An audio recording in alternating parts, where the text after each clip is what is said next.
प्रिय विद्यार्थियों, आज हम कक्षा 11वीं गणित की एनसीईआरटी बुक की प्रश्नावली 1.4 का अध्ययन करेंगे। तो देखिए, इसमें पहला प्रश्न है, निम्नलिखित में से प्रत्येक समुच्चय युग्म का सम्मिलन ज्ञात कीजिए। 1.4 प्रश्नावली का पहला प्रश्न। फर्स्ट, इसमें हमें सम्मिलन का मतलब है संघ निकालना। तो देखिए, इसमें हमको दिया है, ये पहला प्रश्न है, दिया है x बराबर 1 3 5 और y बराबर 1 2 3। अब इसमें हमें a संग b निकालना है, तो हम कैसे करेंगे? x संग y बराबर, हम इसमें x के भी अवयव लिखेंगे और y के भी अवयव लिखेंगे। तो ये हो जाएगा, इसके अवयव 1 2 3 और इसके 1 3 5 दोनों के लिखना, लेकिन दोबारा नहीं लिखना। तो यहाँ पर ये हमको अवयव मिलेंगे 1, फिर ये मिलेगा 2 और फिर क्या है 3 दी है अपने पास, फिर 1 2 3 हमने y के पहले लिख लिया। अब x के लिखेंगे तो 1 लिखा जा चुका है, 3 लिखा जा चुका है, 5 नहीं लिखे तो 5 लिख लेते हैं। आगे पीछे किसी का भी लिख सकते हैं, पहले x के बाद में y के, इससे कोई दिक्कत नहीं। हमने यहाँ पे क्रम से लिखा है, मतलब पहले 1 फिर 2 फिर 3 फिर 5। तो 1 2 3 5 ये x संग y कहलाया। अब देखिए, इसका दूसरा प्रश्न क्या है। दूसरे प्रश्न में a बराबर AEIOU है, और इसमें इसका सेकंड नंबर देखें तो सेकंड नंबर पे क्या दिया है, a बराबर AEIOU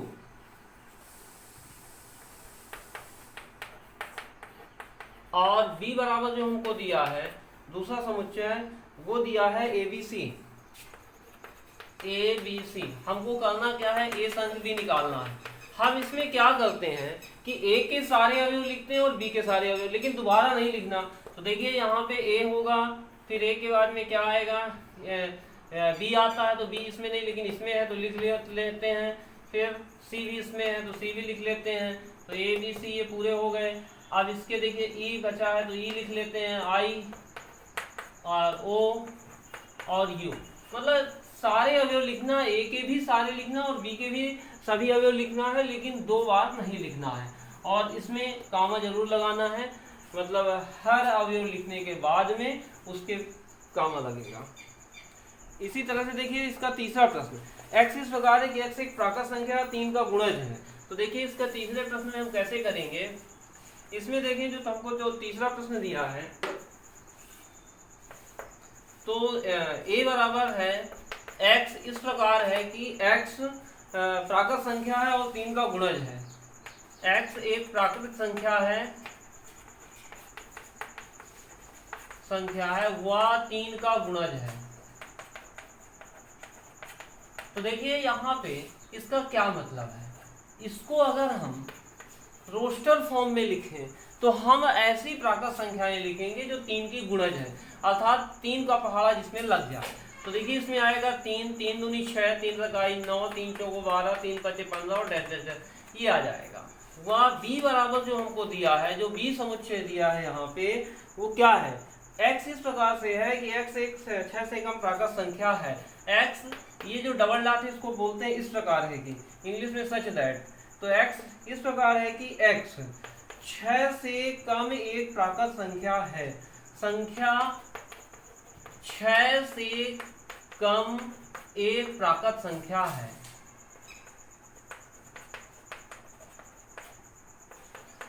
तो देखिए, इसमें 6 से छोटी प्राकृत संख्याएं क्या होंगी, 1 2 3 4 5, 1 2 3 4 5।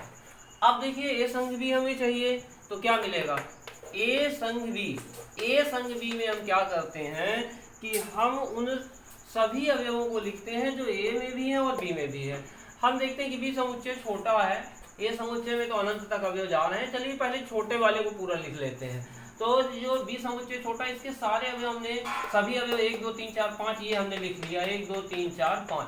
अब इन सभी को लिखने के बाद में अब a के हम सभी अवयव लिखेंगे। तो देखिए, यहाँ पे 3 लिखा जा चुका है, 6 अभी हमने नहीं लिखा है, तो ये 6 हमने लिख लिया। 9 भी नहीं लिखे, 9 लिख लेते हैं, 12 लिख लेते हैं और 15 और फिर डैश डैश डैश इस तरह से आगे। तो इस तरह से हमने ए संग बी की वैल्यू बताई। अच्छा, अब तो ये यहाँ पे पहले का तीसरा प्रश्न कंप्लीट हो गया। अब देखिए दूसरे में यहाँ पे मैं आपको बता दूं, पांचवा प्रश्न जो बोला है, पांचवा प्रश्न कहता है कि प्रश्न एक के दिए गए समुच्चयों का सर्वनिष्ठ ज्ञात कीजिए।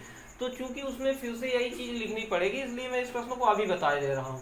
अगर ये पांचवें का तीसरा होता सवाल यही रहेगा, बस यहाँ पर संघ के जगह में सर्वनिष्ठ निकालना है पांचवें प्रश्न में।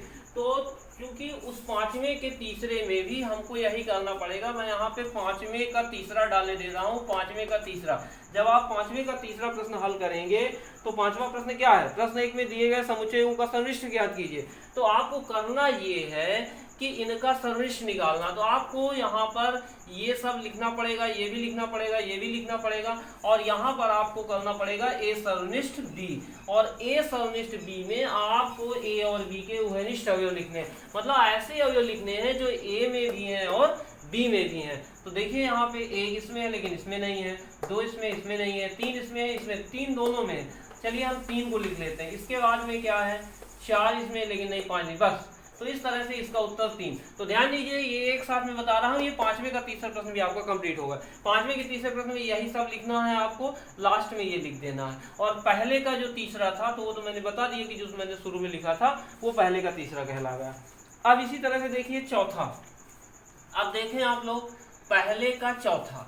तो पहले का चौथा कैसे करेंगे, पहले का चौथा प्रश्न है, दिया है इसमें x एक प्राकृत संख्या है, इसमें जो दिया है हमको x एक प्राकृत संख्या है, y इसमें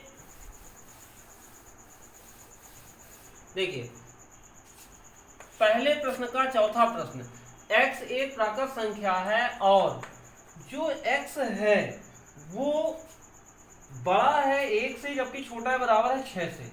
तो x बड़ा है 1 से जबकि छोटा या बराबर है 6 से। देखिए पढ़ते समय हमेशा ध्यान दें, आपको बीच से पढ़ना है x से। अगर यहाँ से आपको चर राशि x से आपको दोनों तरफ जाना, इधर भी जाना इधर भी जाना। जब आप इस तरह जाएंगे तो आपको अगर ये खुला पोर्शन मिले तो आप बोले बड़ा है, और जब ये नोक मिले तो बोले छोटा है। तो इस तरह से जब x से यहाँ पढ़ने आते तो ये खुला पोर्शन मिलता तो बोलेंगे x बड़ा है 1 से, और फिर हम यहाँ से जब पढ़ेंगे तो x जब यहाँ पढ़ते तो नोक मिलती तो बोलेंगे x छोटा है 6 से, क्योंकि ये नीचे बराबर का भी चिन्ह लगा तो x छोटा तो बराबर है 6 के। अब अगर हम इसको रोस्टर फॉर्म में लिखें, सारे अवयवों को लिखें, तो ऐसी प्राकृत संख्याएं हमें चाहिए जो 1 से बड़ी हैं और 6 से छोटी या 6 के बराबर। तो 1 से बड़ी प्राकृत संख्या कौन सी होगी, 2 होगी, फिर उसके बाद 3 होगी, 4 होगी, 5 होगी, और देखिए 6 से छोटी या 6 के बराबर, तो यहाँ 6 भी आ जाएगा क्योंकि 6 के बराबर है, हमको यहाँ बराबर तक ले लेना है। तो इस तरह से 2 3 4 5 6 इसमें अवयव मिल जाएंगे। तो ये हमने इसको लिख दिया रोस्टर फॉर्म में। इसी तरह से जो समुच्चय बी है तो उसमें भी x इस प्रकार है कि x एक प्राकृत संख्या है, तो x एक प्राकृत संख्या है, साथ ही साथ जो x है किससे बड़ी किससे छोटी, 6 से बड़ी और 10 से छोटी। तो x बड़ा है 6 से जबकि छोटा है 10 से। आपको पढ़ना है x से, x बड़ा है 6 से, x छोटा है 10 से। तो इसको अगर हम रोस्टर फॉर्म में लिखें तो रोस्टर फॉर्म में लिखने के लिए हमें क्या करना पड़ेगा कि ऐसी सारी प्राकृत संख्याएं लिखनी पड़ेंगी जो 6 और 10 के बीच की, 6 से बड़ी और 10 से छोटी। तो कौन सी होगी, 7 8 और 9। अब देखिए ए संग बी हमसे बोला गया है, तो इसलिए ए संग बी क्या होगा, ए संग बी में हम ए के सभी अवयव लिखेंगे और बी के सभी अवयव। हम ए के सभी अवयव 2 3 4 5 6 लिख देते हैं, 2 3 4 5 6, और फिर बी के 7 8 9 लिख देते हैं, 7 8 9। तो इस तरह से ये हमको क्या मिल गया, ए संग बी मिल गया। तो ठीक है, ये पहले का चौथा प्रश्न आपका कंप्लीट हुआ। अब मैं लगातार पांचवें का चौथा भी बताए दे रहा हूँ यहाँ पे, क्योंकि उसमें लिखना सब कुछ यही पड़ेगा, थोड़ा सा बदलेगा तो हमको बार बार ये नहीं लिखना पड़ेगा, इसलिए हम पांचवें का चौथा भी यहीं पे बताए दे रहे हैं। तो देखिए पांचवें का चौथा, ये पांचवें के चौथे में प्रश्न यही रहेगा, और आपको करना यह है कि ए संग बी के बजाय आपको ए सर्वनिष्ठ बी निकालना है। तो ये हुआ ए सर्वनिष्ठ बी। अब आपको करना ये है कि आपको ए और बी के उभयनिष्ठ अवयव देखने हैं। तो हम ये देखते हैं कि इसमें 7 है लेकिन इसमें नहीं है, इसमें 8 है लेकिन इसमें नहीं, इसमें 9 इसमें कुछ, खाली कोष्टक, बन जाएगा, जिसको कि हम रिक्त समुच्चय कहते हैं, क्योंकि इनमें दोनों में कोई भी उभयनिष्ठ अवयव नहीं है। तो ये हमारा उत्तर हो जाएगा। तो ध्यान दीजिए, जब 5वें का चौथा लगाओगे तो फिर से यही सब लिखना है और ए सन्निविष्ट बी का मान रिक्त समुच्चय हो जाएगा। तो इस तरह से एक साथ हम दोनों प्रश्न आपको बता रहे हैं। अब देखिए पहले का पांचवा, तो पहले का पांचवा कैसे करेंगे देखिए।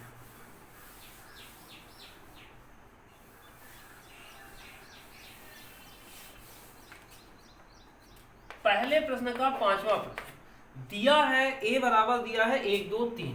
अब देखें यहाँ पे 1 2 3 जो हमको दिया है ए की वैल्यू, और यहाँ पे ए का मान 1 2 3 है, और बी बराबर कितना है, बी बराबर है 5।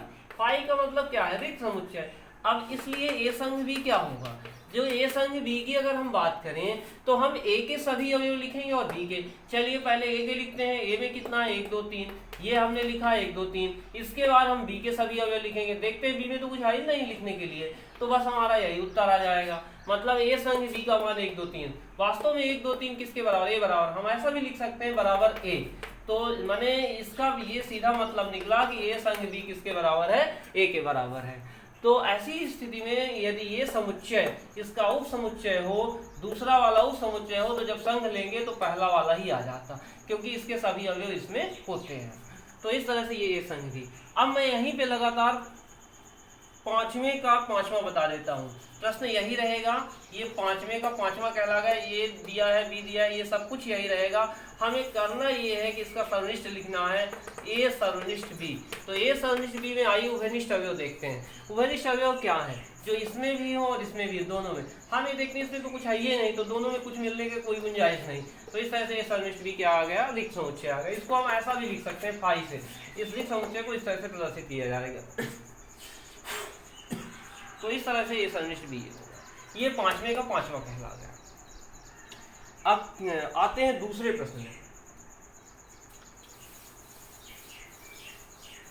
तो देखिए यहाँ पे दूसरा प्रश्न क्या है। दूसरा प्रश्न है, मान लीजिए ए बराबर ए बी, बी बराबर ए बी सी, क्या ये उप समुच्चय है बी का, ए संग बी बताना। तो देखिए इसमें दूसरे नंबर में हमको दिया है ए बराबर ए बी। तो ए का मान कितना दिया है, ए बी दिया है। बी बराबर कितना दिया है, ए बी सी। तो ये बी का मान कितना हुआ, ए बी सी हुआ। तो ए संग बी, तो हमें क्या बताना है, ए संग बी ज्ञात करना है। तो पहले तो पूछा क्या ए उप समुच्चय है बी का, तो क्या ए है। देखिए ए के सभी अवयव अगर बी में है तो हाँ है, क्योंकि ए का प्रत्येक अवयव, समुच्चय ए का प्रत्येक अवयव,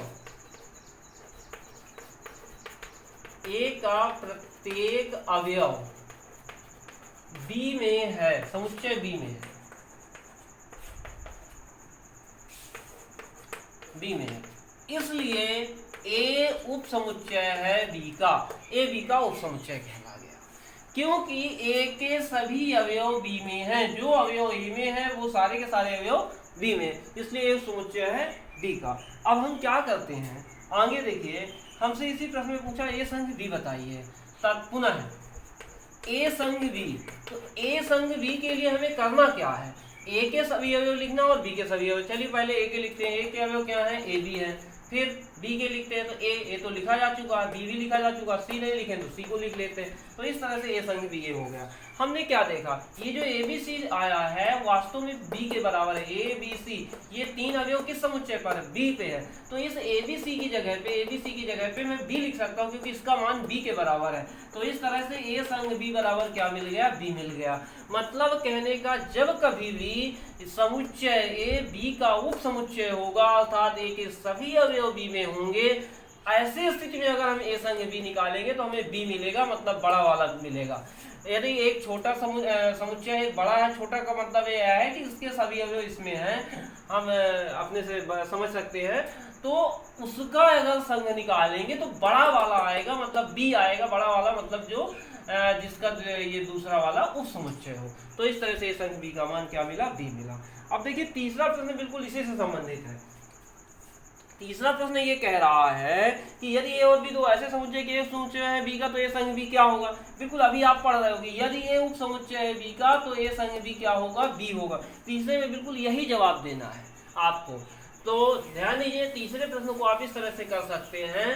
तीसरे प्रश्न की मैं बात करता हूँ कि यदि ए और बी दो ऐसे समुच्चय हैं, तो तीसरे प्रश्न में देखिए यदि ए उप समुच्चय है बी का, तो जब ए बी का उप समुच्चय होता तो ए संग बी का मान बी मिलेगा, हमेशा मिलेगा। तो ए संग बी बराबर क्या होगा, बी होगा। बस आपको इतनी सी बात लिख देनी है। ये तीसरे प्रश्न में बस 2 लाइन है। अब इसके बाद हम आते हैं चौथे प्रश्न में। तो देखिए चौथा प्रश्न कैसे करेंगे।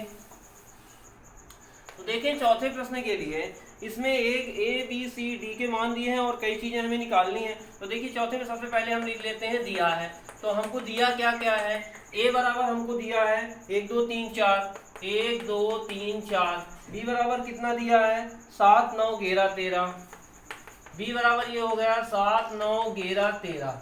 और सी और डी के भी मान दिए हैं। तो सी बराबर 11 13 15। ये सी बराबर हो गया 11 13 15। और डी बराबर कितना हो गया, डी का मान हमको दिया है 7 8 9 10।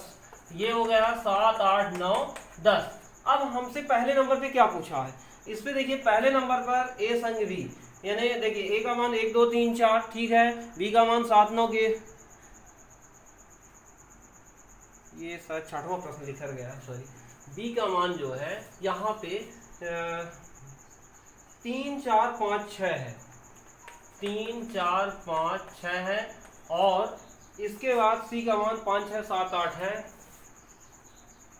5 6 7 8। और डी का जो मान है 7 8 9 10 है, ठीक है। तो इस तरह से ये ए बी सी डी के मान हुए।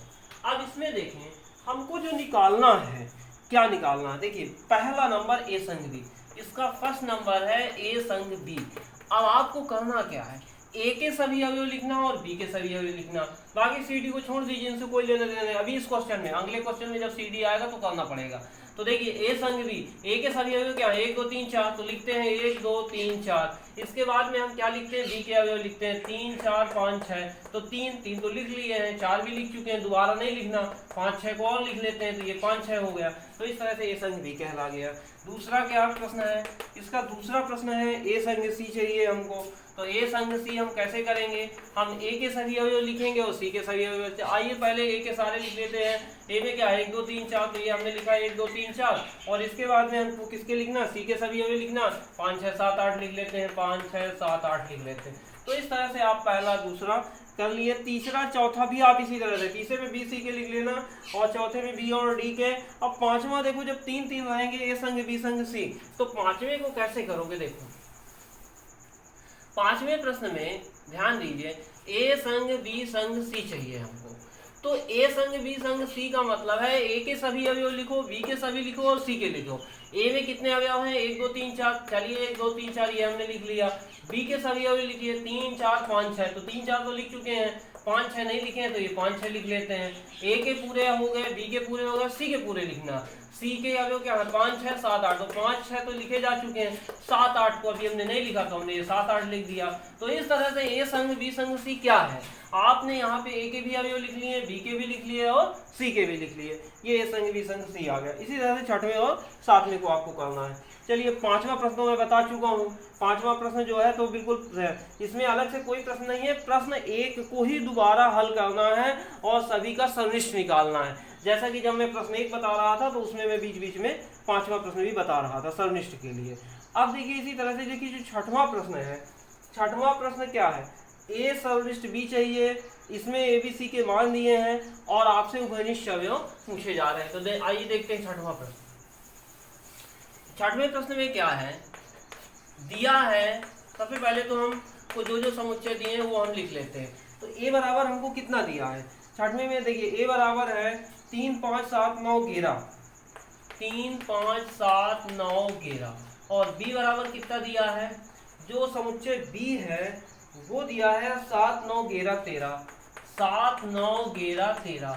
और इसी तरह से सी बराबर कितना दिया है, सी का मान दिया है 11 13 15, तो ये हो गया 11 13 15। और डी का जो मान दिया है यहाँ पे वो है 15 17, तो ये हो गया 15 17। अब आपसे पूछा क्या क्या है, पहले नंबर पे ए सरनिष्ठ बी चाहिए। फर्स्ट नंबर देखिए ए सरनिष्ठ बी, इंग्लिश में इंटरसेक्शन, ए इंटरसेक्शन बी। तो ए इंटरसेक्शन बी की वैल्यू क्या होगी, देखिए आपको कॉमन एलिमेंट लिखने हैं ए और बी के, मतलब उभयनिष्ठ अवयव ए और बी के ए में भी होना चाहिए बी में भी होना चाहिए। देखिए क्या क्या मिल रहा, 3 इसमें है लेकिन इसमें तो कहीं नहीं दिख रहा, छोड़िए इसको। 5 इसमें है, इसमें नहीं है, इसको भी छोड़ते हैं। 7 इसमें है और इसमें भी है, दोनों में है 7, 7 को लिख लेते हैं। 9 इसमें है, इसमें भी है, 9 को लिख लेते हैं। 11 इसमें है, इसमें भी, इसको भी लिख लेते हैं। तो इस तरह से ये सदिश भी लिखना है। तो आप बाकी के सभी इसी तरह से लिख लेंगे। अब देखिए जैसे तीसरा प्रश्न है ए सदिश सी सदिश डी, इस तीसरे को कैसे करेंगे? तो देखिए इसमें इसी का तीसरा प्रश्न है ए सरनिष्ठ बी सरनिष्ठ ए बी और साथ में क्या लगा है डी, सॉरी ए सी डी, ए सरनिष्ठ सी सरनिष्ठ डी। कैसे करेंगे इसको? हमको यहाँ पे उभयनिष्ठ अवयव लिखने हैं ए के सी के और डी के। आइए देखते हैं ऐसे कौन से अवयव हैं जो ए में भी हैं, सी में भी हैं और डी में भी है। तो देखिए तो 3 5 ये तो इसमें जो है कहीं नहीं है। 7 9 देखते हैं कि 7 9 11 इसमें तो हैं ए और बी में, लेकिन सॉरी हमको सी से मतलब है, सी को देखना है। तो देखो यहाँ पे ये ए सी और डी में देखना है। तो इसमें देखो 11 इसमें सबसे छोटा वाला कौन है? सबसे छोटा वाला कौन है? ए सी डी में सबसे छोटे वाले को हम चेक कर लेते हैं बस। ए वाले में ये अवयव हैं, सी वाले में ये हैं और डी में 15 17, डी में मात्र 2 अवयव हैं। अब हमको ऐसा चाहिए ऐसे अवयव जो तीनों में है। तो देखिए डी में क्या है 15, तो 15 हम देखते हैं कि सी में भी है और लेकिन ए में नहीं है। तो 15 यहाँ है, यहाँ है, अगर यहाँ भी 15 हो जाता है ए में भी, ए सी डी तीनों में, तो 15 यहाँ लिख लेते, लेकिन इत्तेफाक से 15 नहीं है। 15 डी में तो है, सी में भी है लेकिन ए में नहीं है, तो 15 भी छूट गया। अब 17 में आ जाओ तो 17 डी में है लेकिन 17 सी में नहीं है और ए में भी नहीं है, तो कुछ नहीं, ये रिक्त समुच्चय आएगा। कुल मिला करके हमको ऐसे अवयव यहाँ पे लिखना है जो तीनों में हो, ए में भी दिखना चाहिए, बी में भी, सी में भी और डी में भी, उन्हीं को लिखना। तो इस तरह से आप इनको कर लेंगे। इसी के 10वें और भाग में आपको क्या करना है, पहले आपको ए संग डी निकालना है, फिर आपको बी संग सी निकालना है, बाद में इन दोनों का सरनिष्ठ निकालना। देखिए मैं 6वां बता देता हूँ, इसी का 10वां नंबर, 6वें का 10वां नंबर। 6वें का 10वां ये कह रहा है कि ए संग डी सर्वनिष्ठ बी संग सी। ये हमें इसका मान चाहिए, कैसे निकालेंगे? तो देखो यहाँ ए संग डी क्या होगा? ए संग डी का मान, ए संग डी में हमको ए के भी अवयव लिखने हैं और डी के भी लिखने हैं। आइए लिखते हैं ए के भी और डी के भी। ए के अवयव क्या है? 3 5, पहले ए के तो पूरे उतार लो, 3 5 7 9 11। डी के भी उतार लेते हैं, 15 17। इसके बाद ये ए संग डी हो गया। बी संग सी में देखते हैं, तो ये क्या हुआ? बी संग सी क्या हुआ? बी और सी के अवयव लिखते हैं, 7 9 11 13। ये लिखते हैं 7 9 11 13। ये हमने बी के सभी अवयव लिख लिए।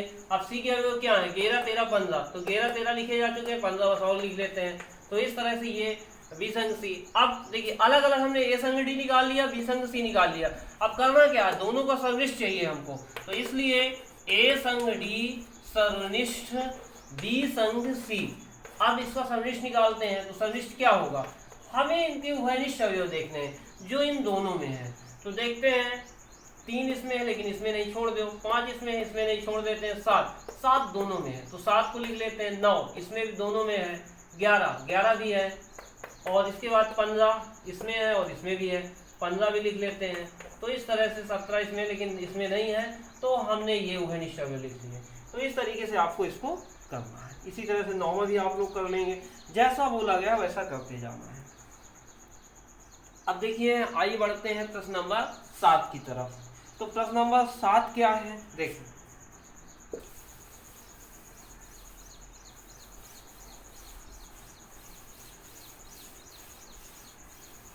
तो देखिए प्रश्न नंबर 7, ए बराबर x इस प्रकार है कि x एक प्राकृत संख्या है।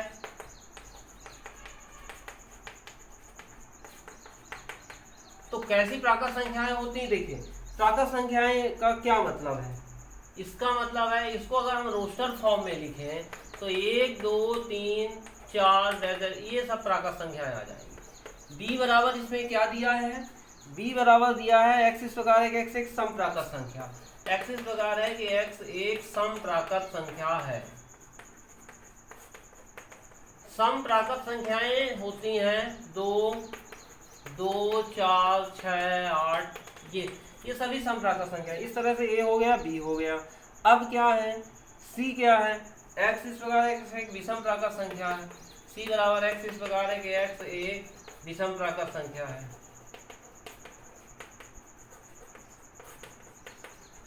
तो ये हो जाएगा, विषम प्राकृत संख्याएं क्या होती हैं, 1, 3, 5, 7 ऐसे। और d अपने पास है x इस प्रकार है कि x एक अभाज्य संख्या है। तो ये हो जाएगा d x इस प्रकार है कि x एक अभाज्य संख्या है। तो अभाज्य संख्याएं क्या होती हैं, एक तो ना तो भाज्य ना अभाज्य, एक को छोड़ देते हैं, 2, 3, 5 और फिर 7, जो ऐसी संख्याएं जिनके केवल 2 गुणनखंड होते हैं, मतलब एक से कटनी और खुद से कटनी, एक ना तो भाज्य ना ही अभाज्य। तो 2, 3, 5, 7 हो जाएगी 11, ये इस तरह से। अब हमको करना क्या है, अब देखिए इसका पहला प्रश्न हमको चाहिए ए सर्वनिष्ठ, इसमें चाहिए ए सर्वनिष्ठ बी। तो ए सर्वनिष्ठ बी क्या होगा, हमको ए और बी के उभयनिष्ठ अवयव लिखने, क्या मिलेंगे, ए में 1, 2, 3, 4, 5 और बी में 2, 4, 6। हम ये देखते हैं कि ये सारी संख्याएं मिल जाएंगी बी वाली, क्योंकि बी में 2 है, इसमें भी 4 इसमें है। तो ये हमको मिलेगा 2, 4, 6, 8, कुल मिलाकर के यही आ जाएगा x। इस प्रकार है कि x एक सम प्राकृत संख्या है। तो इस तरह से ए सर्वनिष्ठ बी हो गया। अब इसी तरह से आप इनके दूसरे तीसरे भाग कर सकते हैं। इसके बाद आते हैं प्रश्न नंबर 8 में, निम्नलिखित में से कौन से युग्म असंयुक्त हैं। 8वां प्रश्न देखिए,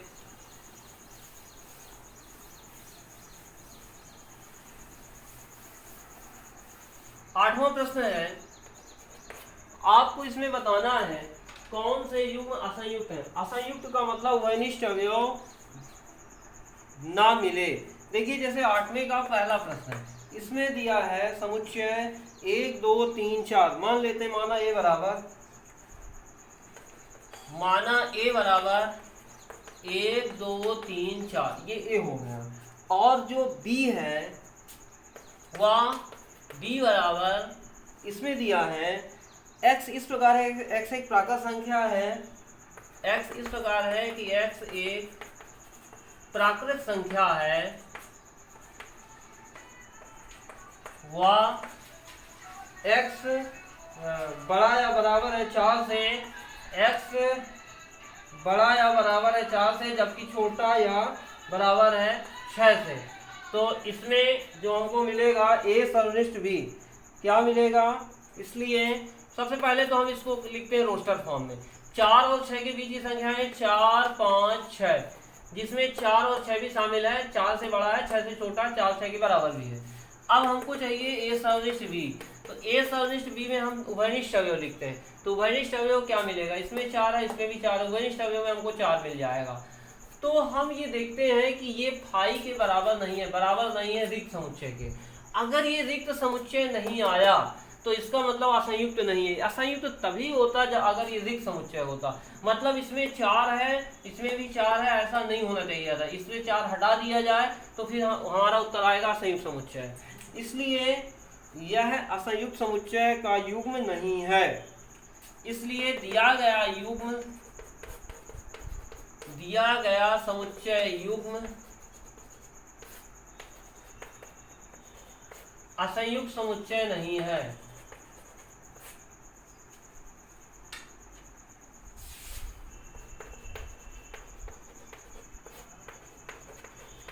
तो इस तरह से इसको आप करेंगे, जिसमें आपको फाई मिलता है तो लिख देंगे दिया गया समुच्चय युग्म असंयुक्त है, और जिसमें फाई नहीं मिलता, कुछ ना कुछ अवयव मिलता है, तो आपको लिखना है कि दिया गया समुच्चय युग्म असंयुक्त समुच्चय नहीं है।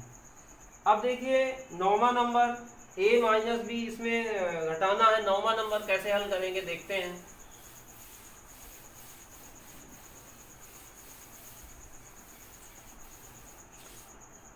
9वें प्रश्न में देखें हमको दिया है ए बराबर जो दिया है 3, 6, 9, 12, 15, 18, 21, 3, 6, 9, 12, 15, 18, 21, बी बराबर 4, 8, 12, 16, 20, बी बराबर 4, 8, 12, 16 और 20। इसी तरह से सी बराबर दिया है इसमें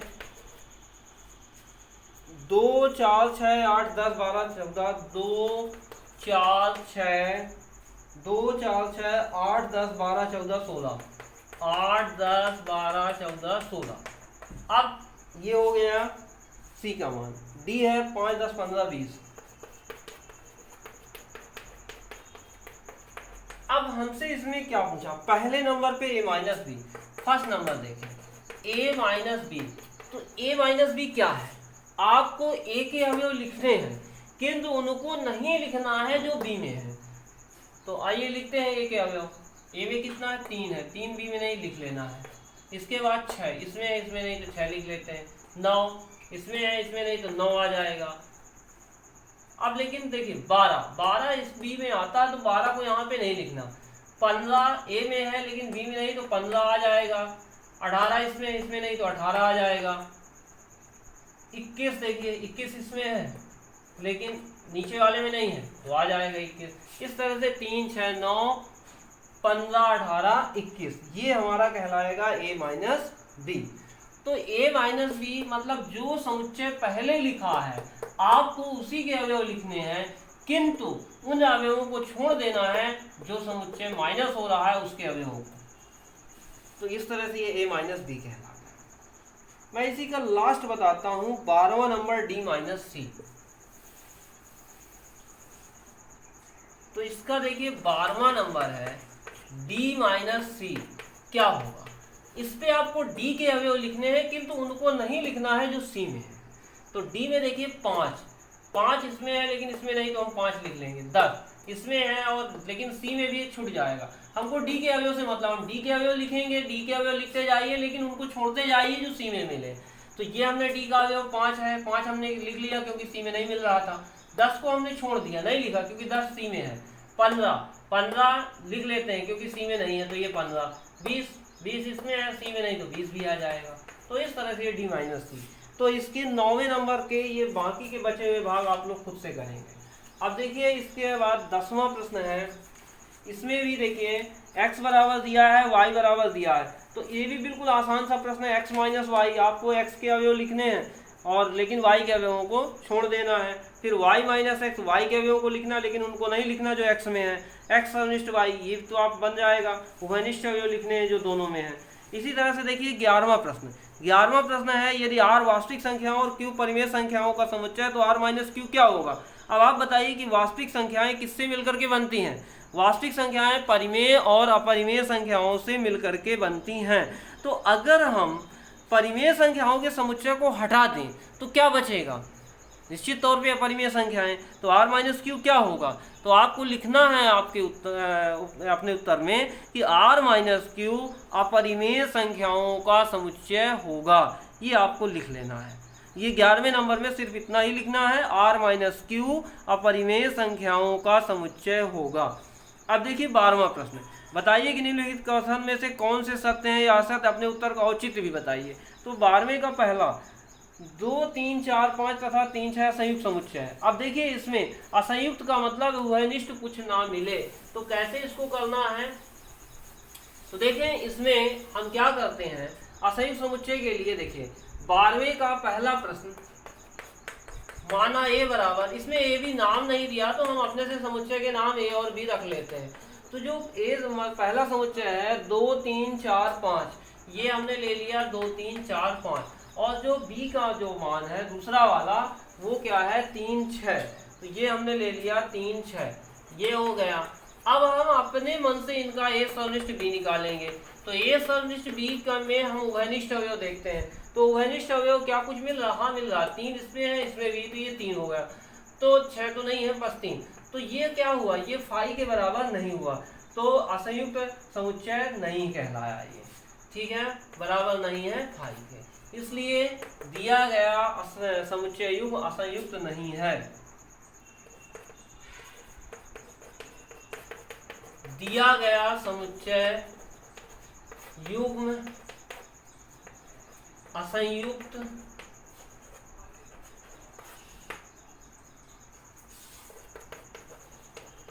समुच्चय नहीं है।